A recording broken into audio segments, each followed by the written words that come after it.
It was just the most massive thing I've ever seen. To tell you the honest truth, I thought, well, we're the only ones left on this planet. Something's happened. We've missed something here. The fear that went in me when I seen it was just like the feeling. I'd say it was fear, but I've never felt that feeling before in my entire life. It's a weird feeling, like you can't explain it when you don't know. You feel like you're being followed, but you don't know what it is. We had two to our right, another one in front of us, another one to the left, and another one just across the road, shaking the daylights out of the tree. All we get was a big red eye. I remember waking up and looking at the end of the bed, and there was a figure there, almost insect-like, and then I blacked out. Welcome to the show, everyone. My name is Cade Moyer, and you are listening to the Believe Paranormal and UFO podcast. If you have had an encounter and would like to share it, please get in touch with me. My email address is believepod@gmail.com. If you enjoy the podcast, be sure to leave us a rating or review wherever you listen, and head on over to our website, believepod.com, and consider becoming a member to get bonus episodes and video content.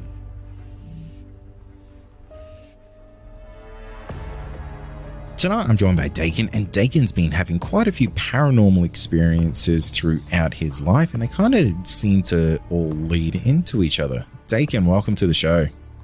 Hey, how you going, mate? Very good, man. It's good to have you on. You have got a great collection of stories from the world of the paranormal and from the, I guess, the external world of UFOs as well. So I'm very excited to talk to you, mate.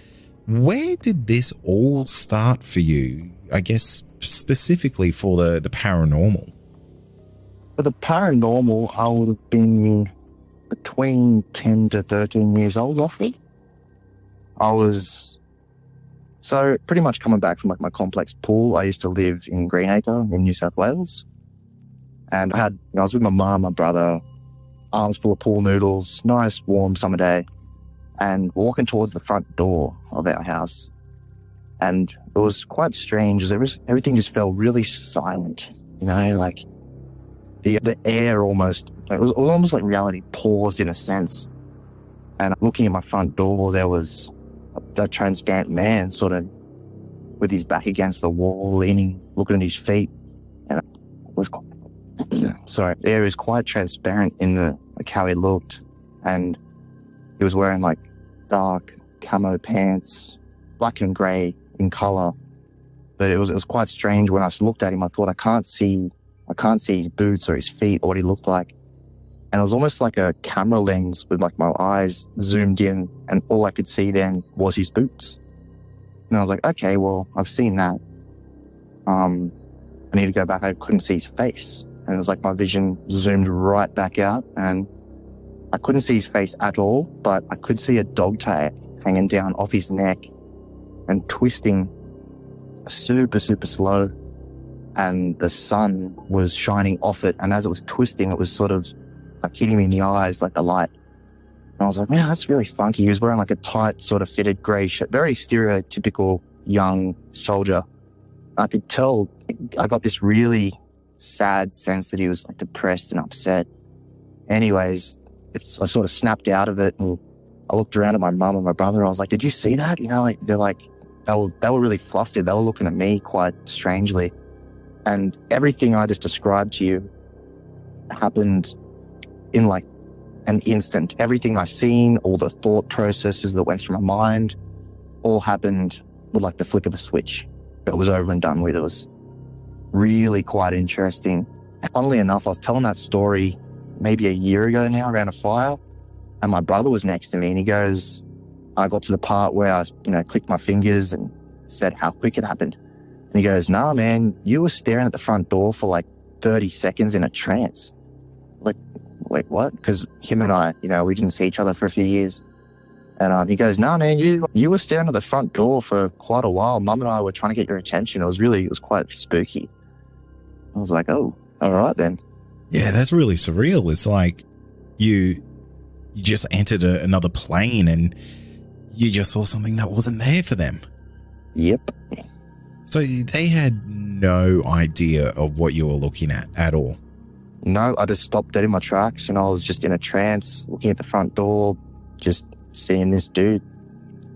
It really does sound like you were just like almost in this whole other world, because the way that everything just felt like it was so different, like so unnormal for you. The world just kind of going dead quiet. The way that you were almost forced to focus on certain aspects of the person, and the way that this seemed to almost be interacting solely for you, even the light just reflecting into your eyes.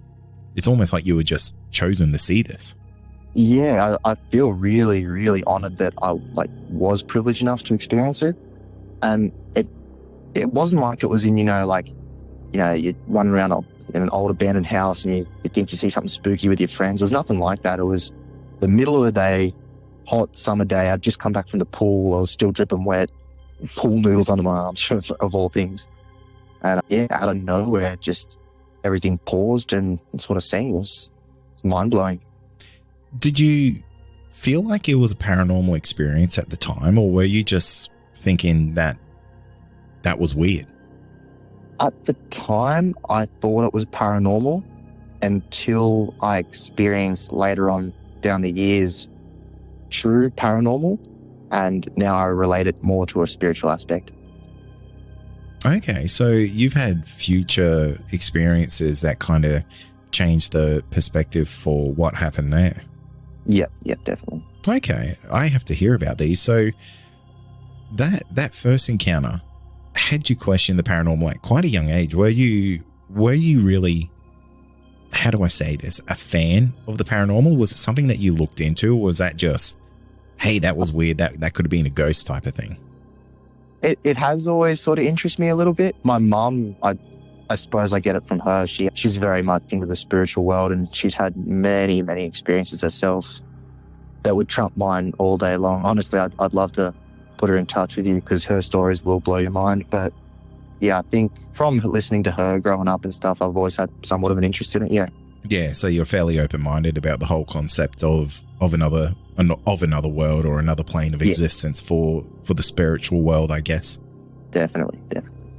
So what happened later on in life that made you, I guess, reevaluate this first encounter that you had?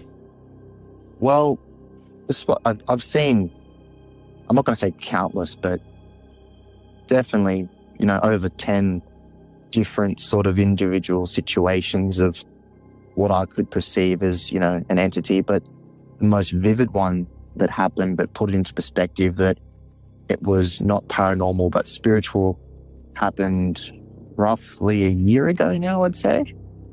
I was with my ex at the time, and I was helping her move into a new house with a bunch of her flatmates. There was about 7 or 8 of them all up. And I was walking from their pool room through a hallway that led into their dining room. And in that hallway was a door that led to a couple of bedrooms and a bathroom. And all the hair on my body sort of stood on end. And I looked down the hallway, and the most stereotypical lady in white ghost you could ever imagine walked straight from the bathroom across the hallway into one of the bedrooms. And I looked at her. There was no surreal reality pause or sort of big emotional, sort of thing that happened. I just seen her. And after that, I knew that they were 2 very, very separate entities.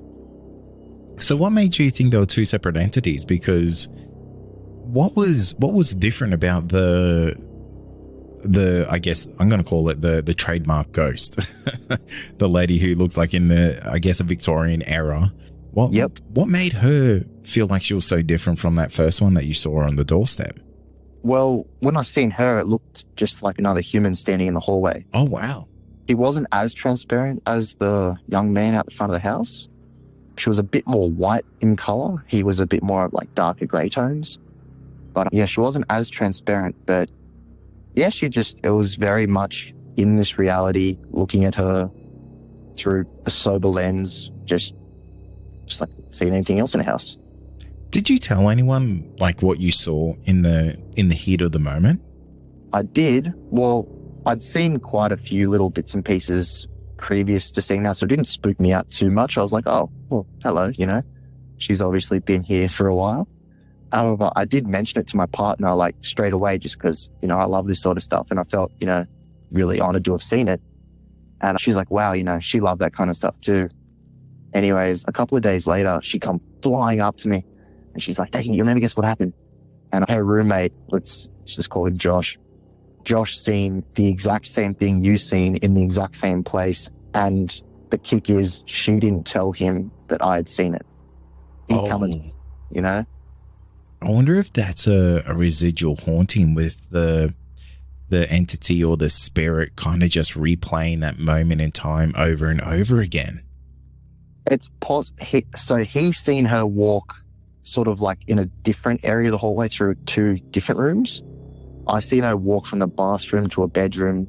He's seen her walk through a different bedroom to another bedroom. It's a pretty big house. It's a creepy thought to think that you just moved into this new place and 2 people have seen the same spirit within the place, like within the house. That would be that you'd be questioning, geez, how long did we sign this lease for? Yeah, it was a funky feeling, especially since like we've seen her multiple times, and then she actually ended up patting my head. You're joking? Yeah. So we're all sitting around the kitchen table. I was actually in the middle of explaining the UFO experience I had had to the group of people, and again, all the hair sort of stood up on my arms and back of the neck and stuff, and then I felt like 3 very distinct hand, I guess you could call it a pat on the back of my head. It was that one was freaky. That really does take the realism of these encounters up to another notch, because to see a ghost is one thing, but to have a physical, not altercation, but interaction with it, that's something completely different. That would have just absolutely made the hair stand up on my head. Oh yeah, that one was different. That one, I'd been really okay with all my paranormal experiences up until that point. After that, knowing that they really can break through, you know, that barrier, yeah, it keeps you on your toes. Did that spirit ever do anything else in the house, like move things around or anything else like that? Because it's super rare for me, at least, to hear about ghosts that will have a physical interaction with people. Yeah, she did used to like move the fridge door and stuff around and a couple of cabinets here and there, but it wasn't really anything major. You know, you could have chalked it up to your mind playing tricks on you if you really wanted to. Did you ever look into the history of the house and see if anything happened there? For the reason of why that person may have still been hanging around? I didn't, but we did look at like the property, how it was set out. And so the house had been massively renovated and extended. And the original house, which was quite old, we only ever seen her in sort of the perimeter of the original house before it was extended. Oh, really? Yeah. That's really interesting. So do you think the change, and this would be absolute speculation, but the change in the I guess the structure would have caused her to, I guess, act out? It wouldn't surprise me. I mean, think about it. If you lived in your place and people came in and started building stuff and changing stuff, you probably wouldn't be too happy either. Yeah, no, totally. So Dakin, I have to ask, because I'm so hooked on this military spirit that you saw in that house. Did you ever see him again, or any other type of, I guess, entities or anything like that? I'm glad you asked, Kate. So that's not even the mind-blowing one that I seen in that house. Okay, you've hooked me. What happened? So we moved in maybe 4 years senior to my little brother. And up until then, when we moved into this new house, he'd always shared a room with me. Anyways, this is the first time we had our own bedrooms, and he refused to sleep in his own room alone. He kept sneaking into bed with mum or trying to sleep in with me and blah, blah, blah, blah, blah. So, being the good old brother I am, I offered to, sleep in his room for the night and show him there was nothing to be scared of. Anyways, long story short, I wake up in his bed. The bed's right next to a window, and then at the foot of the bed is sort of where the entrance to the room is. And I wake up with this gorgeous, like the most warm, yellow, just beautiful, beautiful sunlight you could ever imagine, on my face, my body. It's comfortable, Jack Johnson sitting playing the guitar in the background. It was so nice. And as I wake up super refreshed and pleasant, and I look in the doorway to the bedroom, and there's a lady just floating there in the doorway. And I look up, and she's wearing she looks like she's almost, I keep using the word Victorian era, but I feel like it was more recent than that. I feel like it was like 30s or 40s, like from Britain, sort of like a witchy look, She had like a really black, tattered up cardigan sort of draped over her, some necklaces, jewelry hanging off her neck, really long, thick, black, greasy hair hanging down. Again, I couldn't see her face. Purple and black striped stockings that went all the way up her legs that met to a just above knee height dressy skirt thing going on. And again, I said, I can't see her feet. And my vision zoomed in, and she was wearing these super tight fitted, handmade looking like mini high heels with these big silver buckles on them, big square silver buckles. And I was looking at her, and I felt, when I'd seen the military man downstairs, I felt very depressed and empathized with his situation. With her, I felt really, really comfortable and almost happy, just to see her. But I was looking at her for a while, and eventually sort of the penny dropped, and I'm like, this isn't normal. I shouldn't be seeing this. And I sort of closed my eyes and rubbed my hands on her and looked at her, and there she was, still the sunlight, still super warm and lovely. Anyways, it got to a point where I was like, okay, it's really nice to have seen you, but you got to go. It is starting to freak me out a little bit. So I closed my eyes again, for a third time, and I sort of counted 10. I was like, okay, come on, Dakin, just breathe, count to 10, open your eyes, and there you go. Anyways, I opened my eyes. I was completely awake. This was in no way, shape, or form a dream or a lucid dream. I'm an avid lucid dreamer. I know I can very much distinguish the two, and this was very much in the world of reality. And yeah, I woke up. Well, I didn't wake up, sorry. I opened my eyes for the third time, and the room was dull and dark.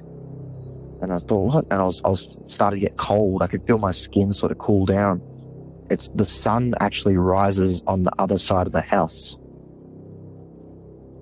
And yeah, that was funky. I woke up with the sun coming through the window, but it rises on the other side of the house where my bedroom is. That is super surreal. Yeah, that was a funky one. So what do you think was going on there? What do you think was going on for the, this is going to sound dumb, but what do you think was going on for the sun to move like that? Do you think you were in another, a different veil of reality? And now a quick word from our sponsor. Also, are you wanting more content? Why not become a Believe Plus member? You'll get access to exclusive podcasts and episodes that aren't available to the public. Not only that, you'll also get our regular feed without any ads. Head to believepod.com/plus to sign up today for just $5 a month. Well, that's what I mean. So when I seen the lady cross over from the bathroom to the bedroom, that was very much our reality. That was this plane, no questions asked. I believe that she might have been like a guide or something. That's where I sort of am aiming the spiritual sort of label with that one. And I believe she projected that experience onto me. That's some kind of next level spiritual power is the only way that I can say, because for them to be able to manipulate your reality, I feel like that is something that is kind of next level. It was the most powerful, beautiful thing I've ever experienced, that's for sure. So you didn't feel in danger or anything from it? No, if anything, I felt like it felt like I was getting a hug and just being loved. That's the only way I can explain it. Did that make your environment feel safer after that? It did in some sense, but I got to say, in that house, I don't know what the go there was. I'm hesitant to use the term vortex because I don't know enough about the subject, but so much happened in this. Oh, sorry, I should have mentioned where she appeared in the bedroom door was almost directly above the front door where I'd seen the man.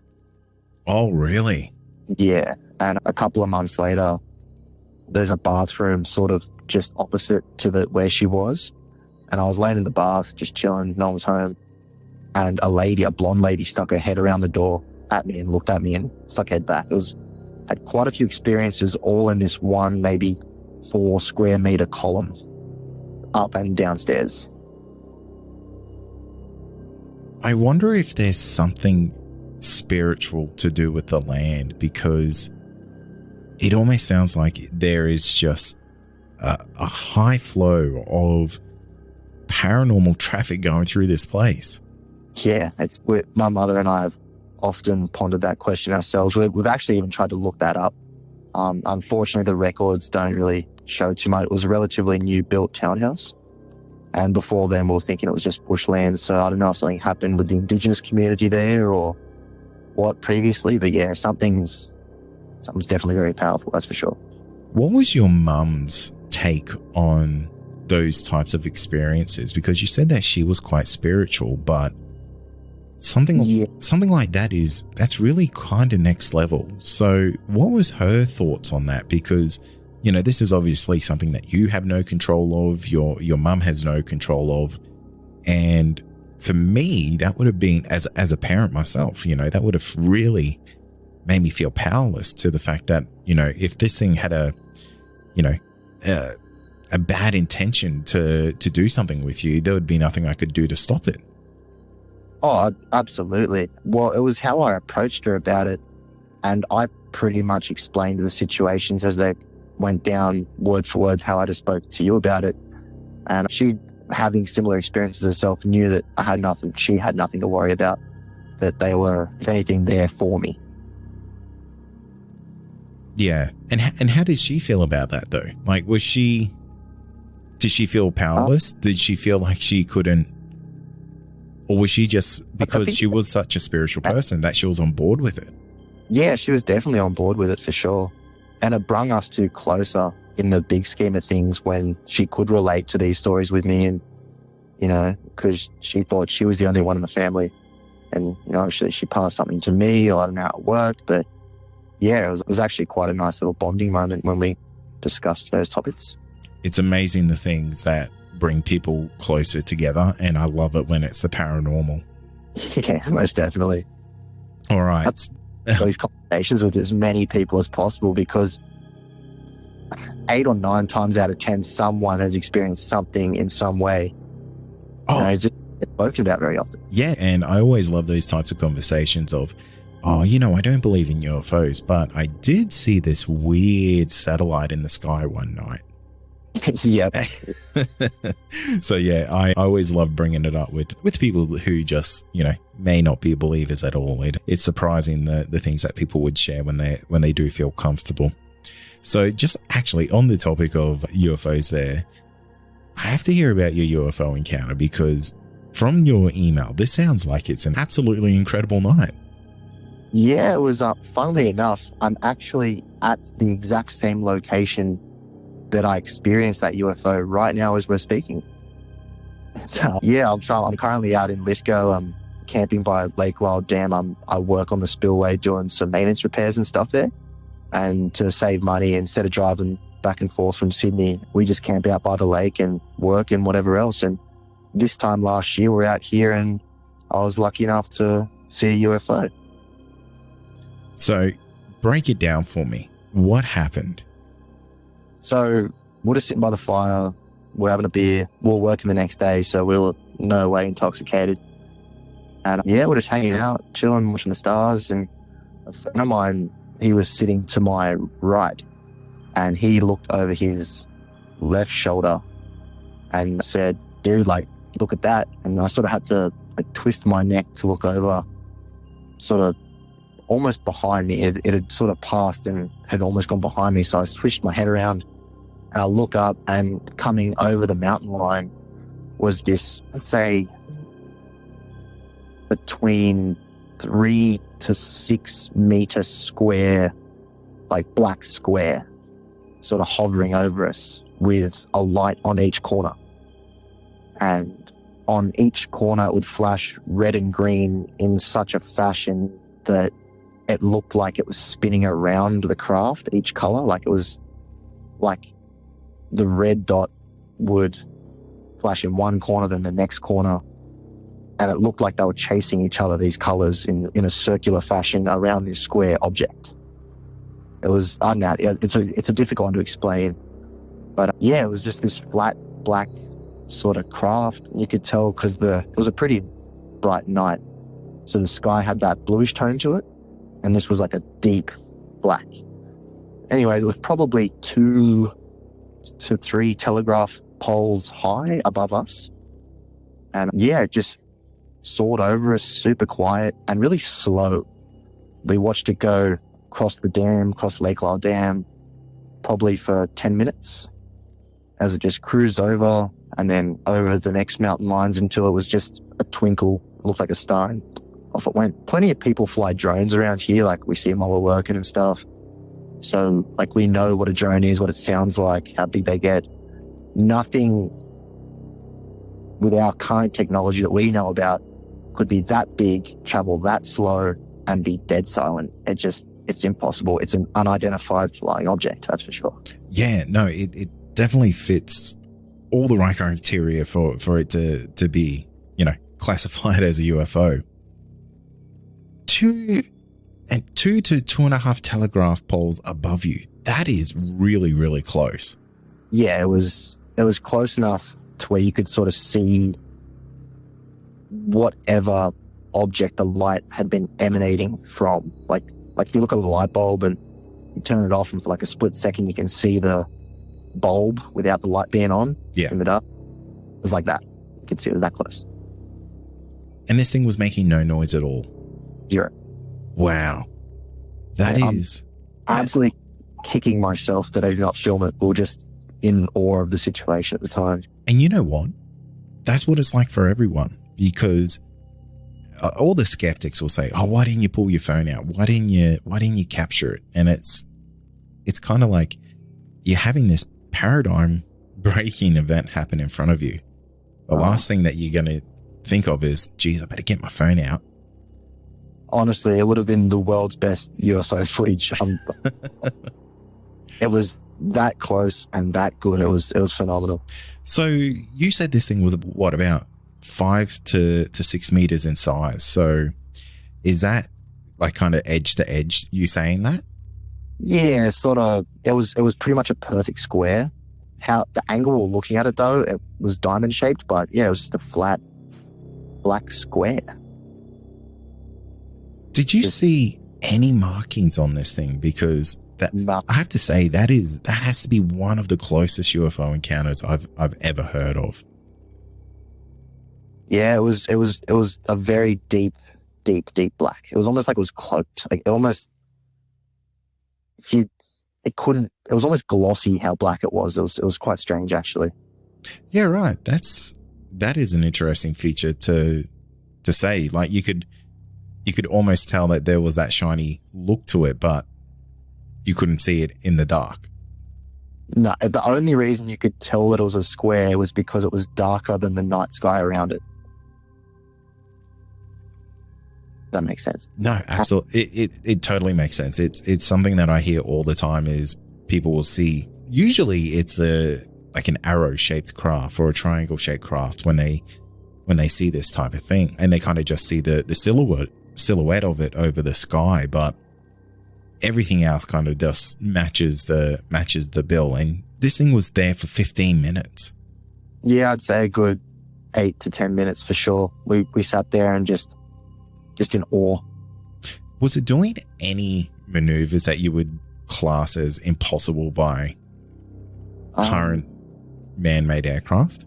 No, so as it got over the middle of the lake, it did do a bit of like a zigzag up to the left and back down and continued its path, all of which a drone could sort of do, but just the fact that it was that silent just blew my mind. Yeah, for sure. Did you see anything else from the craft that night? We didn't see anything from a craft, but so as it crossed over the lake, it got smaller and smaller and smaller. It was just a twinkle, like a red and green flashing twinkle.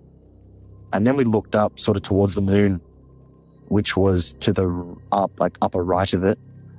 And there was a patch of maybe 15, 20 of those little red and green twinkles in amongst the stars. Oh, really? Yeah, that had no, like from behind us, all the stars looked like stars, to the left, to the right, all like stars. But yeah, when you it was to the bottom left of the moon, as you looked directly at it, there was just this cluster of red and green flashing little star-sized lights. Did you ever feel threatened by the fact that you saw this thing? No, like it was really, I was just with my mate, we had a fire going. It wasn't like it was there for us. It was just passing by, Right time, right place. That's it. Yeah, absolutely. That's super cool. I always like encounters like that. It's just like, some people feel like they're kind of chosen to see things, and sometimes you're just in the right place at the right time. Oh man, I'd be the first guy to throw my hand up to be abducted. I understand it's terrifying, and in reality, I probably shit myself. But but a thing, I'd be the guy to be like, hey, what's up? Yeah, no. But I do think that this had nothing to do with me at all. Yeah, no, and you know what? It's kind of cool to hear a different point of view when it comes to that, because a lot of people, not to knock on anyone's encounters or anything like that, of course, but some people will think I was chosen for whatever reason. Oh, they very well could have been, man. I do believe I was chosen to see the spiritual entities at my house. It was just different times, different places, different experiences. It's great to get it from someone like you who's been in these encounters, who, you did feel chosen by the spiritual realm, and then, you just felt like you're in the right place at the right time for the other one. I think that's really cool. Yeah, man. I just need to see a yowie, then I can get the trifecta. Oh, isn't it? That's the dream, isn't it? To get the holy trinity. That's what I call it. Oh, maybe one day. It's a long life. You never know. You work on dams, and I hear plenty of yowie encounters close to dams. So who knows, it might be on the radar in the future for you there, Dakin. Fingers crossed, dude. Thank you for listening to this episode of the Believe Paranormal and UFO podcast. If you have had an encounter and you would like to share it, please get in touch with me. My email address is believepod@gmail.com. Finally, don't forget to follow us on all our social media outlets, and be sure to join our Discord server to talk to other listeners of the show. You'll find all these links in our show notes. Thank you.